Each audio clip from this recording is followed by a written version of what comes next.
Estamos iniciando mais um Corretor em Foco, só que hoje nós temos uma celebridade aqui do nosso município, porque o avô dele foi o cara que fundou a praia.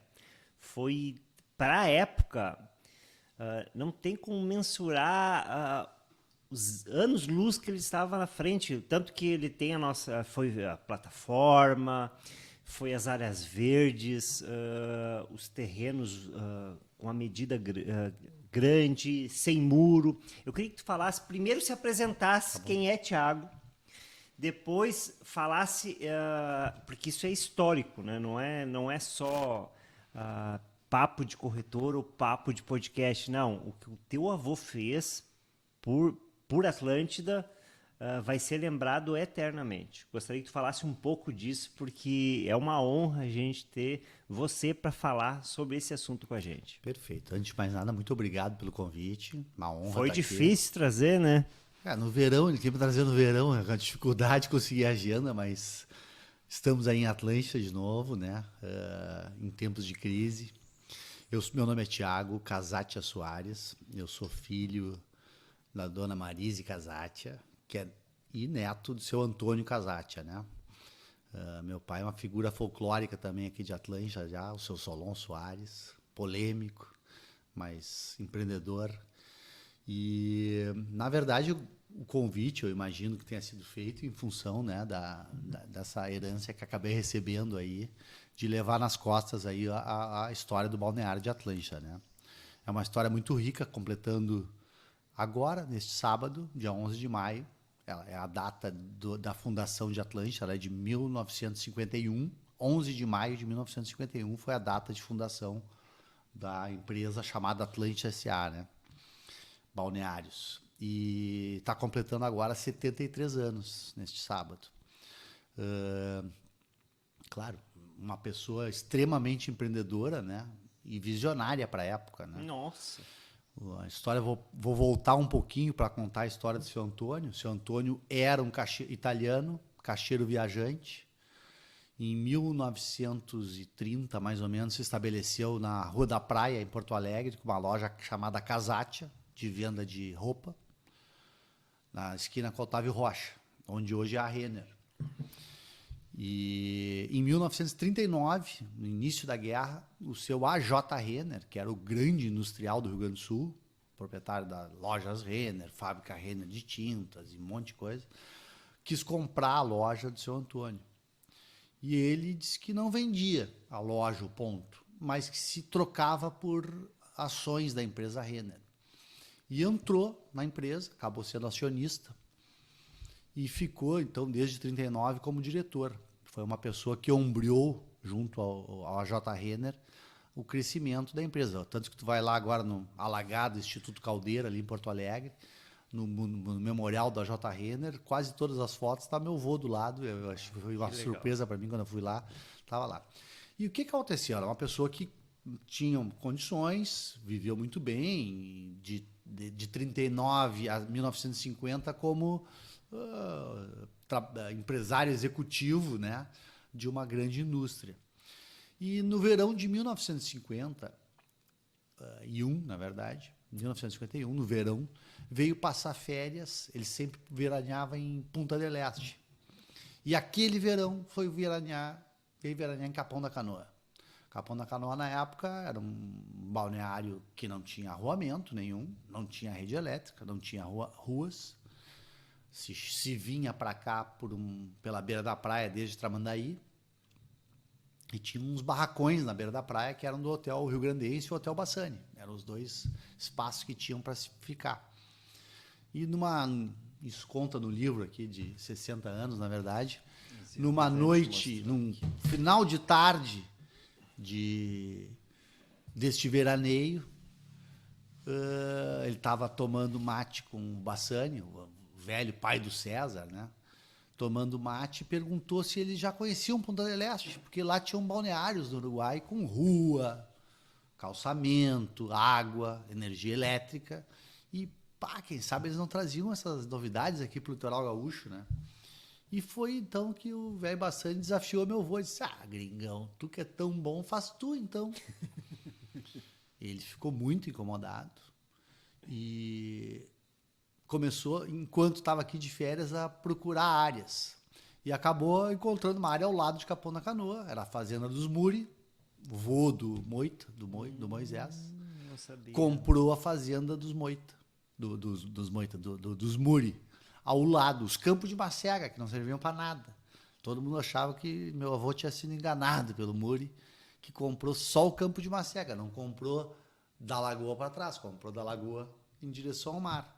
A área que hoje vai da delegacia, né, a divisa, até a divisa aqui com Enara.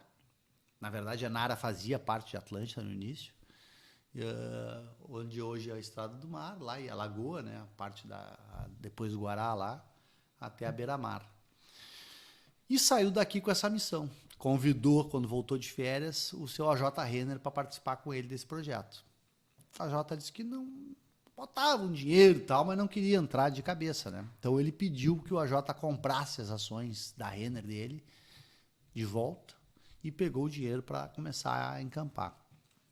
E 11 de maio de 51, logo depois, 5 meses depois desse ocorrido, estava fazendo uma reunião em Porto Alegre, em que até o governador na época estava presente, tem fotos aí nesse livro, mostrando dessa primeira lançamento da empresa, já com um projeto, fazendo a primeira cidade planejada do Brasil, porque a Atlântida teve plano diretor antes de Brasília. Sim. Brasília começou 2 anos depois, com um arquiteto que na época foi até colega do Niemeyer, né, em São Paulo, lá no Instituto de Arquitetura, e que foi o Batuba de Farias, né? Tem ali bem na frente da Tarrascone, ali na rótula, ali tem um monumento ao Batuba. Então, foi um legado, criou-se um espaço, uma cidade-jardim, como eles chamavam, com grandes áreas verdes, fez a primeira rua calçada do litoral gaúcho, que é a Avenida Central, fez a primeira estação de tratamento de água, que está até lá hoje, a Corsã usa ali em frente à Macromix, fez a primeira geradora de energia do litoral, que é onde hoje é a subprefeitura de Atlântida, a antiga Estereomoto, ao lado do posto de gasolina, ali tinha o prédio da geradora de energia. Construiu o primeiro hotel de alvenaria do litoral, que era o já demolido Hotel Atlântida. E, enfim, aí dali para diante são esses 70 anos aí que virou um sucesso, né, como um empreendimento. Mas eu tenho assim para mim que foram os grandes diferenciais, além do planejamento, tu já levantou aqui a lebre, dos grandes lotes, né, que acaba agregando grandes casas e famílias abastadas. Então cria esse ciclo aí de se ter uma sociedade, né, muito pujante, gente com grana aí que até hoje costuma vir para cá, né? Sim, eu fui entrevistado uns 10 anos atrás sobre uma negociação sobre o futuro da praia de Atlântida, e eu falei que teriam casas de 10, 15, 20 milhões. E tem gente que achou um absurdo. E hoje nós temos casas de 30 milhões. 30, e o mercado de Atlântida é um sucesso nacional, né? Os cases de sucesso de empreendimentos que foram feitos aqui hoje são mostrados tanto aqui, recentemente tem um condomínio que ganhou uma premiação em Dubai como o melhor condomínio do mundo. Então, o mercado cresceu muito. E a tua família sempre foi empreendedora, né? Inclusive, vocês também têm condomínio, vocês têm mais de um condomínios. E todos os condomínios que vocês lançaram foram sucessos, né? Eu queria que tu falasse um pouco dessa parte tua empreendedora, né? Porque nós, corretores, nós estamos na outra parte, né? E tu tá da parte da venda, né?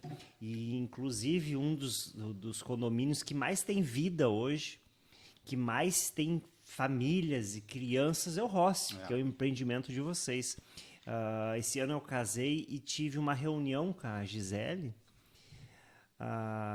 ali no condomínio. A fotógrafa? Isso. A Gisele, acho que é Soares, né? A Gisele Soares, a gente fez uma gravação ali no condomínio e inacreditável a leveza, as pessoas, a felicidade, tu via nitidamente, famílias felizes.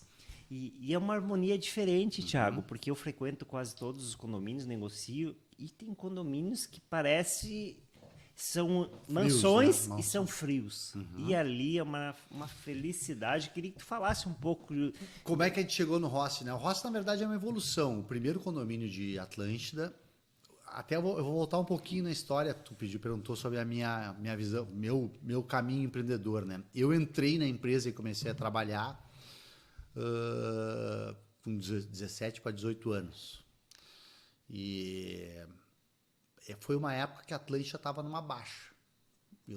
Quando eu era adolescente, meu ideal era ir para Imbé, porque tinha noite.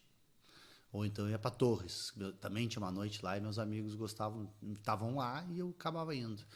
E naquela época, a Atlântida era uma praia de velho, porque era uma geração do meu avô que tinha comprado. Então era uma geração que os anos 50, 60 e 70 foi sucesso. Anos 80, a Atlântida teve um período bacana por conta da faculdade de hotelaria, que foi quando eu morei aqui, mas depois entrou numa decadência. Assim, a noite parou aqui, teve a danceteria Atlântida nos anos 80, que fomentou, mas parou. Isso logo que depois Capão da Canoa se emancipou, de Osório, a coisa parece que deu uma estagnada. E eu me ressentia muito disso. Eu disse, pô, mas todo mundo a gente tem que ficar indo para Imbé, né, para fazer noite e tal. E lá tava valorizando e aqui desvalorizando. Tu pegava na época, eram classificados da 0 hora, né? Tinha lá 2, 3 páginas de casa sendo vendida em Atlântida. Imbé. Sendo vendidas em vendida. Atlântida. As pessoas estavam se desfazer de Atlântida. E eu não tinha essa noção de mercado imobiliário ainda, mas eu disse, pá, eu vou fazer um bar aqui para meus amigos ficarem aqui em Atlântida, para a gente não ter que ficar indo para Imbé. E aí a gente desenvolveu a Rock Point. Meu pai foi um cara que me estimulou muito e a gente fez a Rock Point, onde era o camping que meu pai tinha lá na entrada. E aquilo em 2 anos eu vi mudar muito, a tal ponto que o seu Omar Wagner me convidou um dia para ir numa reunião lá no Grupo Capão Novo, lá na Zona Norte de Porto Alegre, no 4º Distrito. E me colocou uma proposta para eu levar a Rock Point para Capão Novo.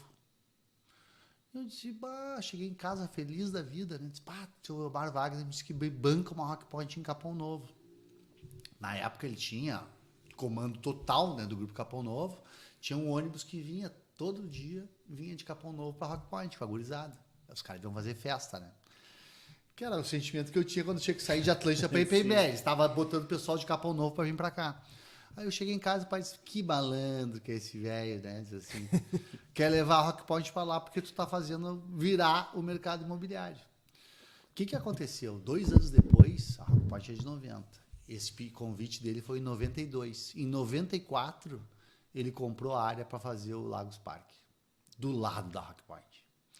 Dali para diante vieram Coronado, Ilhas Parque, tudo ao redor da Rock Point. Tudo ao redor. Carmel, foi tudo, todos os condomínios foram ali. Quando aquilo lotou, aí o pessoal veio para o Dunas, começou a vir mais distante, mas o epicentro foi a boate.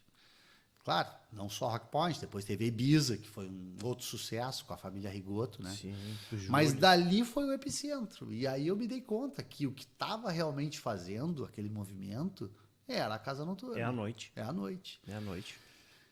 E desde então, meu trabalho de conclusão de faculdade foi em cima disso, como uma casa noturna valoriza um balneário. O Júlio depois levou a Ibiza para Jurerê. O Jurerê explodiu. Depois ele foi para Camboriú. Camboriú explodiu. Camboriú, quando nós estamos falando nessa época aí, não era nada do que é hoje. Não tinha... Sim, eu fui no Ibiza em Camboriú. Eu só não fui na de São Paulo. São Paulo foi onde ele já foi uma aventura, um passo talvez maior que a perna, porque é outro mercado, né? Mas assim, meu trabalho era sobre isso, quer dizer, como uma casa noturna valoriza, porque quem define as férias de verão não é o filho pequeno, ajuda. Hoje em dia eles já têm mais voz, né? E nem o filho adulto. O filho adulto vai para onde quer e o pai vai para outro lugar. Quem define férias de verão é o adolescente, 16, 17, 20, até 20 anos, né? E aí essa era a ideia, manter este jovem aqui, a família vem atrás. Tu ia me perguntar uma coisa? Para te ter uma ideia, tem uma cliente que ela tem casa ali no Ilhas e tem em Jurerê. Uhum. E eu perguntei por que ela fica mais aqui e muito pouco em Jurerê. Ela disse, eu gosto mais de lá. Mas se eu ficar lá e os meus filhos não passarem as férias aqui, eles não tiveram férias. Eles vão chegar em Porto Alegre, eles não sabem nada que aconteceu, eles não não tem tiveram, eles relações. não se enturmaram, eles não tiveram nada. Eu sou obrigado a passar no mínimo 30 a 40 dias aqui. Exatamente. Depois eu posso ir para lá. Quer ver? Quem montou as turmas que vieram para cá no Lagos Parque, quem comprou casa, alguns veranistas de Atlântida que buscaram a segurança, saíram das casas de beira de praia e foram para dentro do condomínio, alguns. Mas a grande maioria eram as turmas de Torres e Imbé, Sim. com filhos em idade que estavam sempre dentro da Rock Point da Ibiza. A gente continua vendendo para esse público, tu Isso aí, acredita? mas é quem define férias. Esse efeito manada de todo o nosso litoral, além de ser grandes investimentos e produtos cada vez melhor, as outras praias também estão deixando a desejar, Sim, né, não Thiago? evoluíram no mesmo modelo, claro. Na mesma velocidade, com Isso. certeza. Mas fala um pouco mais do Rossi, que depois eu quero ir na Então, vamos parte lá. comercial. Então, aí, até para chegar na história da Roça, que é interessante. E aí fizeram vários condomínios e estavam. E cada um que lançava, eu tinha para mim, eu disse, agora esgotou o mercado de lote. Agora esgotou o mercado de lote. E até hoje eu fico dizendo e sempre queimando a língua, né?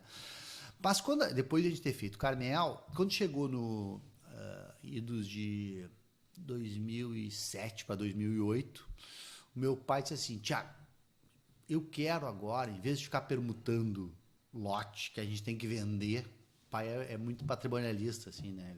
Ele se apega, é difícil de vender as coisas. Então ele disse assim, eu quero que agora se tenha um condomínio que eu possa ficar com as unidades para fazer renda local.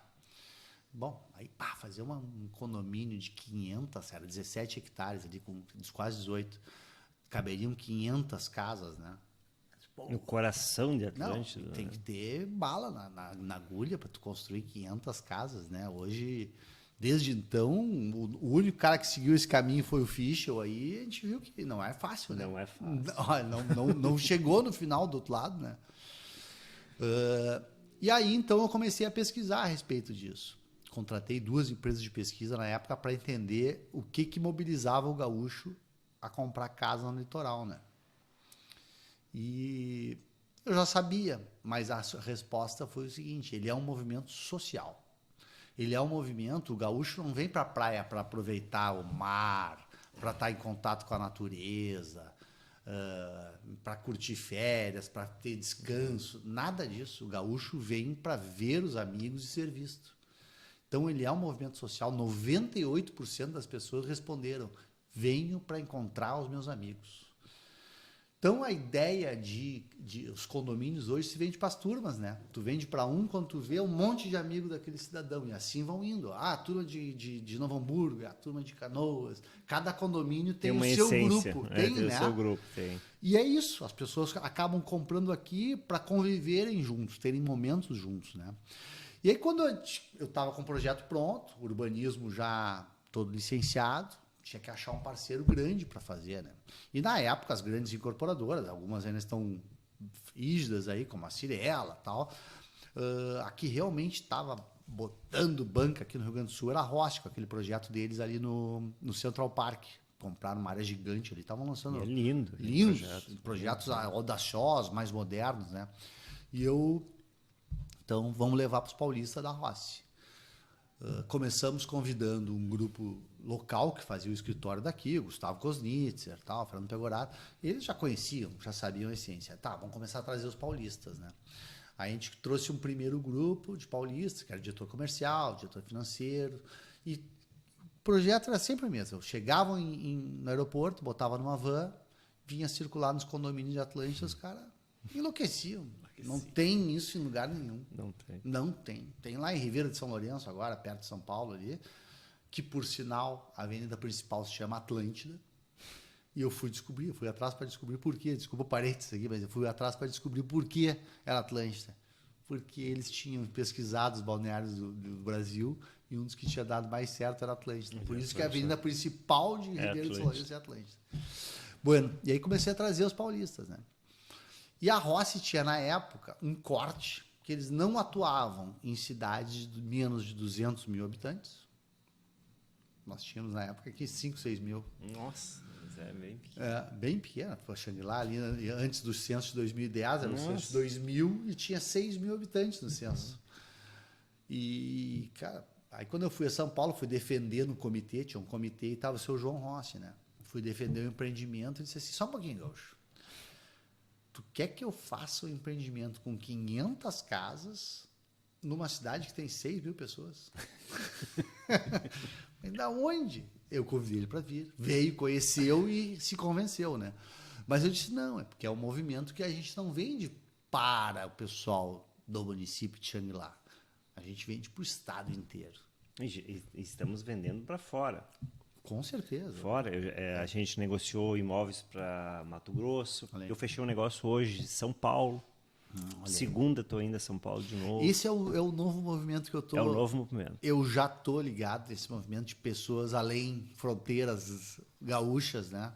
Começou muito com os jogadores. Eu acho, assim, é uma impressão que eu tenho. Amigos de pessoas que têm casa aqui, mas os jogadores começaram também a fazer aqui, desde o Filipão, do Dunga, sei lá quantos tem em casa aí. Hoje é uma galera que tem o Williams ali, vendeu Hoje muito. tem o Gustavo Lima comprou um terreno agora. Gustavo Lima, olha só. Sim, o Anderson, aquele humorista Anderson... O Whindersson, não É isso, esse aí comprou. Sério? Sim. Olha como tá indo longe, tia. Então tá. Isso aí é uma coisa que... É uma coisa que, assim, eu entendia que a gente tinha o pilar da casa, a gente tinha as casas de todo mundo, né? A Gisele já teve Também terrenos. Já. Sim, ela a Gisele teve aqui teve circulando. 3 terrenos, se eu não me engano. Acho que foi no Playa Vista.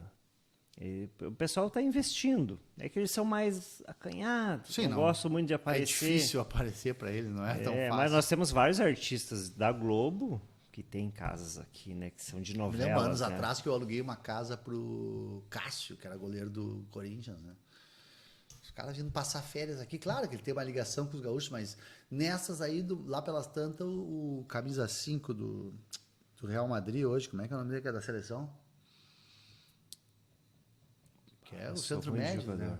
Não vou lembrar o nome dele agora. Mas eu negociei com bastante O cara jogador. passou o verão aqui, nunca jogou na dupla Grenal, não tem relação com o aluguei gaúcho. pro Pato, aluguei para Emerson, aluguei para Hidalgo, Escuro. Sim, o Douglas tem casa aí. Tem bastante jogador. Então eu acho que é um pouco desse movimento. Mas lá pelas tantas eu comecei também a me dar conta do seguinte, né? Que nós tínhamos um mercado. A praia não é a grande atração. Nossa atração era as turmas, ok. Casas boas, ok. Mas o que o pessoal faz, né? Tínhamos as boates. E aí eu comecei com o movimento da história do Ramblas, né? Trazer gastronomia, trazer restaurantes. Comecei início dos anos 2000 a trazer a Fratello Soli, o próprio Galeto Regis, o Bolacha da Forno a Lenha, é um cara que eu convidei para vir para cá. Convidei o Aita da Santo Antônio, acabou indo para Saba, mas vamos para praia, tem que ter restaurante para essa turma, né? Continua precisando muito. Claro, hoje a gente tem Pastachuta, a gente tem os gramadenses são campeões nisso, tem o Asiana, agora no Centrinho foram feitos novos restaurantes bons, está crescendo esse segmento.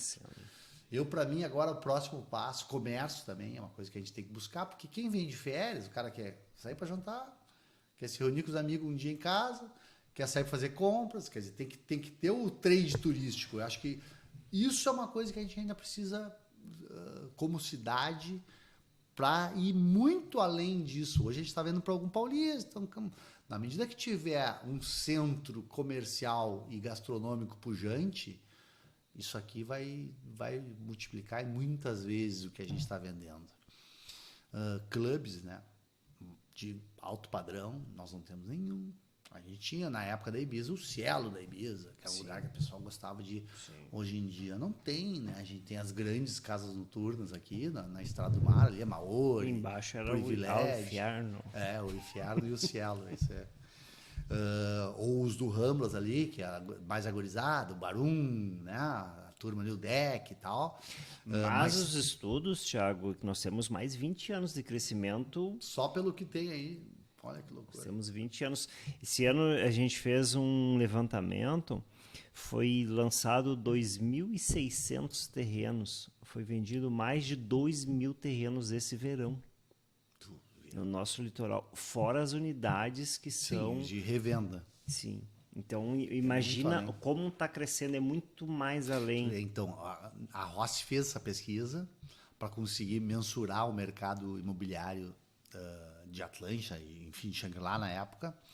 E na época eles tinham um potencial de venda de 600 unidades ano. Cada temporada 600. Por isso que eles arriscaram, fizeram em 3 fases o Rossi. Só que a gente surpreendeu. Foram vendidas no primeiro dia 2 fases. Era uma por ano. A ideia inicial deles era lançar uma fase por ano. Eles no primeiro dia venderam toda a primeira, tinha fila de gente na porta, vamos vender a segunda, vendeu toda a segunda. Eu participei disso, eu vendi para investidores e eu revendi todas as unidades. Olha que loucura. Todos ganharam dinheiro e o corretor, principalmente, eu ganhei 2 vezes, né? Eu ganhei para quem eu vendi. O Rossi é o histórico, eu sei porque eu estou desde o início ali, quintuplicou o valor em 10 anos. Sim. Por 5 vezes é bom, né? É bom. Mas, Thiago, tu é o tipo do convidado que a gente vai ter que ter uma segunda gravação. A gente está chegando no nosso encerramento. E eu não consegui pegar metade das informações que eu queria pegar. Mas eu estou à disposição. Mas vamos marcar um segundo ou terceiro encontro. Mas eu queria que tu, como mentor, que tu tenha, além de... Tu veio de uma geração nova, né? O teu avô é teu pai tem uma mentalidade, tu é mais aberto, que mais bom chamar amplo. os 51, cara, se chamar de geração nova, os 51, barba e cabelo branco, mas tá bom. Deixasse, porque tu participa bastante dessa parte também ativa com os corretores. Para aqueles corretores que estão iniciando a carreira, porque é o nosso público-alvo que nos escuta, deixasse um recado para eles. Porque é uma profissão maravilhosa, que te dá altos valores, altos rendimentos e que muitas vezes eles encaram como um segundo. Eu vou te lembrar, tu começou a falar dos novos corretores, né? E veio na cabeça um cara que hoje é expoente da praia, né? O Dudu, da Casa Líder, né? Sim. Dudu começou, era agenciador do Dilceu lá da Casa da Praia. E antes disso ele era garçom. Mas quando ele começou, eu me lembro dele assim, né? O que tem de móvel aí para vender? E hoje, talvez sejam os maiores empresários aqui da praia. Os caras que tá mais ou menos abastado, tá com umas areazinhas aí, mais ou menos. Tá. Tem bastante negócio pela frente. E, assim, o que eu vou te dizer? Aqui talvez seja, eu acho que a gente tem em Xangri-Lá a melhor equipe de vendas do estado. Isso eu já falei, falo muito. É a melhor equipe de vendas do estado. Sim. Claro, porque tem mercado de compra e tem muita oferta, né? Tem produtos maravilhosos para vender. Mas não tem em cidade nenhuma nada igual, né? Se tu pegar Porto Alegre, não tem a mesma capacidade de venda.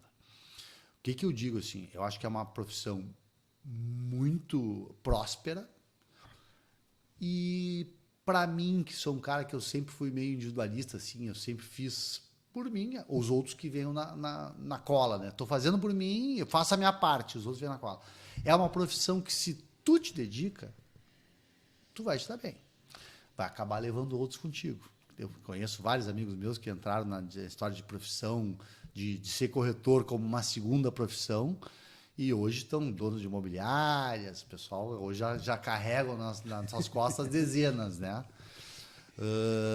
É uma profissão que, se tu tiver uma dedicação e principalmente a visão do cliente, isso que eu acho que talvez é os corretores que têm... É o pulo do gato. Que tem o resultado, é o cara que consegue ver o que o cliente quer. Não adianta querer entupir no cara o que tu quer vender para ele. Tu tem que entender o que ele quer comprar e aí tu apresenta as opções corretas, né? É, sem dúvida nenhuma, para Xangri-Lá, a profissão que tem a melhor possibilidade.